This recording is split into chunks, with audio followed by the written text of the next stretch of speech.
कि इस mini budget से उन्हें आखिर क्या फ़र्क पड़ेगा और हमाद अज़हर ऐसा क्यों कह रहे हैं कि बिल्कुल फ़र्क नहीं पड़ेगा। सब्सक्राइब करें और बेल दबाएं ताकि कोई खबर रह न जाए।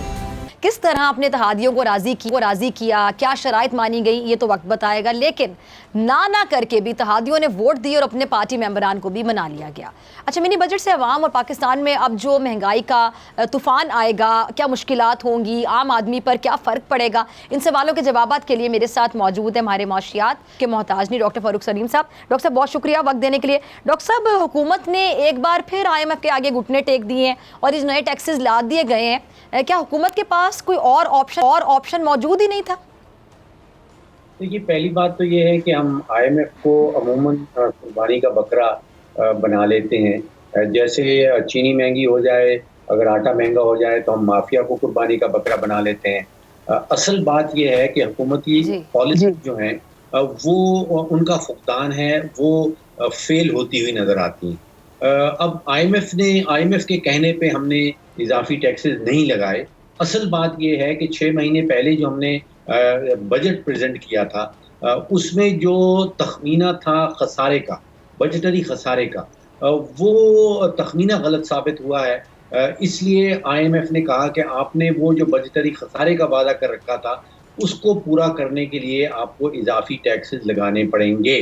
तो ये तो हुकूमत कह रही है कि IMF के कहने पे लगाए हैं। असल वजह ये है कि हुकूमत का खसारा बहुत बढ़ गया था और उस खसारे को ख़त्म करने के लिए ये इजाफी 350 अरब रुपए के जो टैक्सेस हैं वो हमारे सामने आएंगे। अब टैक्सेस तो लग गए, अब सोचना ये है कि अब फ्यूचर में क्या होने वाला, हुकूमत क्या करेगी, अवाम क्या करेगी।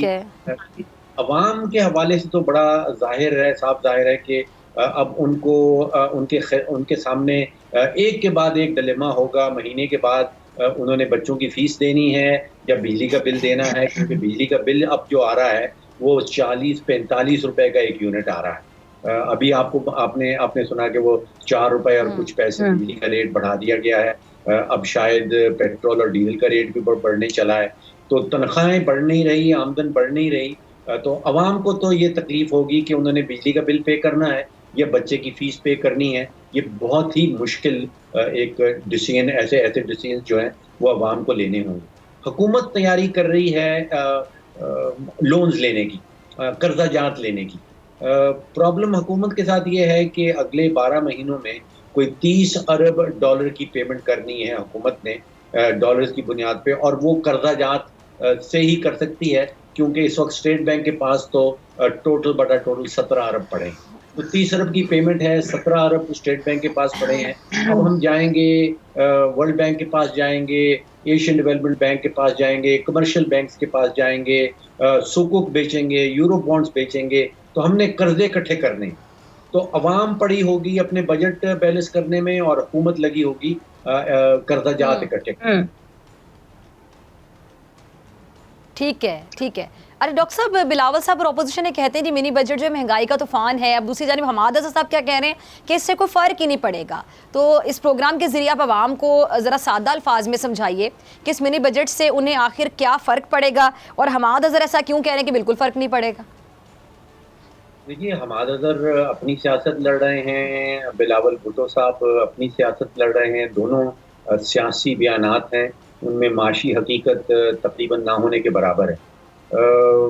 असल हकीकत ये है कि 350 अरब का नए टैक्सेस का बोझ डाल दिया गया है। वो आपने और मैंने बर्दाश्त करना है। वज़ीर ख़ज़ाना साहब ने हमें ये बताया था कि सिर्फ 2 अरब का बोझ जो है वो पाकिस्तानियों के ऊपर पड़ेगा और शायद बाकी 348 अरब जो है वो मरीख की कोई आबादी है जो ये टैक्स का बोझ जो है वो बर्दाश्त करेगी।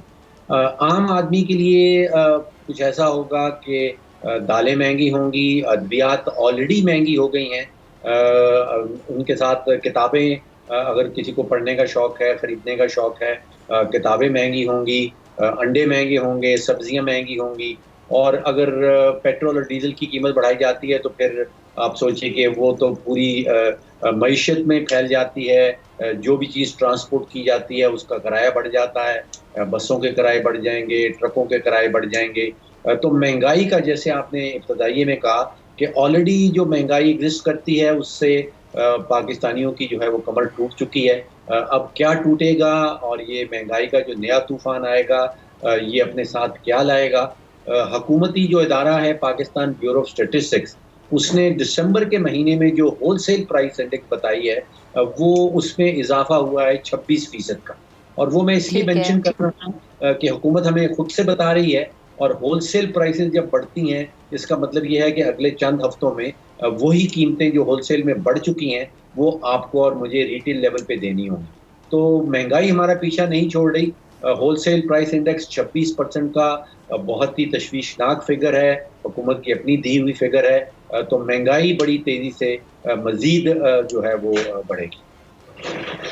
ठीक है। अच्छा डॉक्टर साहब, हुकूमत ने जो नई नेशनल सिक्योरिटी पॉलिसी बनाई है जिसमें जो मुआशी पॉलिसी को भी शामिल किया गया है, अब हुकूमत ये कहती है कि पाकिस्तान की मईशत खुद मुख्तारी की सवारी पर बाकायदा सवार है। अब बस कुछ सालों में हमें IMF से छुटकारा मिल ही जाएगा। तो माजरत के साथ बहुत से दावे ऐसे किए गए कि अब वो दावे ही हुकूमत के गले पड़े हुए हैं कि लोग कहते थे कि आप ये कहते थे ये हो जाएगा वो हो जाएगा, इतने महीने में हो जाएगा उतने महीने में हो जाएगा। तो अब जो भी दावा किया जाता है उनकी नीयत पर शक नहीं किया जा सकता, लेकिन जो दावा किया जाता है आवाम अक्सर हंसना शुरू कर देती है। क्या कहेंगे आप? देखिए, पिछले जब से हम मेंबर बने हैं IMF के 23वां प्रोग्राम इस वक्त ये चल रहा है, और अगर इसी सिमत में हम चलते रहे तो आप यकीन जानिए कि 23 और प्रोग्राम भी हमें करने पड़ेंगे अगर हम इस्लाहात ना लेके आए अपने माशी ढांचे के अंदर। देखिए, 41 महीने PTI की हुकूमत के गुजर गए हैं और 3 चीज़ें अब बड़ी वाज़ेह तौर पे उभर के सामने आ गई हैं कि इन 41 महीनों में क्या हुआ, और अगर तारीख इसी तरह चलती रही तो अगले 1.5-2 साल जो रह गए हैं PTI की हुकूमत में उनमें क्या होगा। देखिए, पहली चीज़ तो ये है कि ये बड़ा वाज़ेह है कि माशी ढांचे के अंदर अब PTI जो है वो अंधेरे के अंदर तीर चला रही। देखिए, FBR के चेयरमैन जो हैं वो 8 बदली हो चुके हैं। अगर 40 महीनों में आपने 8 FBR के चेयरमैन बदल दिए हैं, यानी कि 5-6 महीने से ज़्यादा का औसतन किसी एक को टेन्योर नहीं मिल रहा, और ये वो अदारा है जिसने पूरे मुल्क के टैक्स इकट्ठे करने हैं और फिर रियासती कारोबार चलना है। फाइनेंस सेक्रेटरी जो हैं वो 6 तब्दील हो चुके हैं। बोर्ड ऑफ इन्वेस्टमेंट के जो चेयरमैन हैं वो 4 तब्दील हो चुके हैं। तो ये बड़ा वाज़ेह है एटलीस्ट माशी ढांचे के अंदर PTI की हुकूमत जो है वो अंधेरे में तीर चला रही। दूसरा ये कि दूसरों के ऊपर इल्ज़ाम, जो कुछ भी प्रॉब्लम आ जाए मईशत के अंदर उनका जो इल्ज़ाम है वो फ़ौरन पीपल्स पार्टी के ऊपर और PMLN के ऊपर लगा दिया जाता है। अपनी ज़िम्मेदारी जो है 40-41 महीने गुजरने के बाद भी PTI नहीं ले पा रही। और तीसरा काम है कर्जा जात लेना। कर्जा जात के ऊपर हुकूमत चल रही है, कर्जा जात के ऊपर मुल्क चलाया जा रहा है। किसी किस्म का डॉक्टर साहब सॉरी मैं आपकी बात काट रही हूँ। एक तो आप कह रहे हैं ना जिम्मेदारी नहीं ले रही, चले तो एक बात होगी ना कि हुकूमत जिम्मेदारी नहीं ले रही है। पहले तुम ये सुनते रहे कि जो कुछ हुआ है पुरानी हुकूमतों की वजह से हुआ है, चले पहले साल ये बात अच्छी लगती है, 6 महीने अच्छी लगती है, 18 महीने अच्छी लगती है, लेकिन तीसरे साल के बाद भी बात कहना बड़ी गलत बात है। जिम्मेदारी लेनी चाहिए। दूसरी बात है, इससे बढ़कर अब एक और चीज़ है कि फिर दोबारा वही वाले दावे कि कुछ अरसे में छुटकारा मिल जाएगा, कुछ अरसे में ये हो जाएगा, दूध शहद की नहरें बह जाएंगी, ये ओवर कॉन्फिडेंस है क्या है? अगर तो उम्मीद है, चले अच्छी उम्मीद होनी चाहिए, लेकिन जो हालात है उसको देखते हुए उम्मीद होनी चाहिए ना। सब्सक्राइब करें और बेल दबाएं ताकि कोई खबर रह न जाए।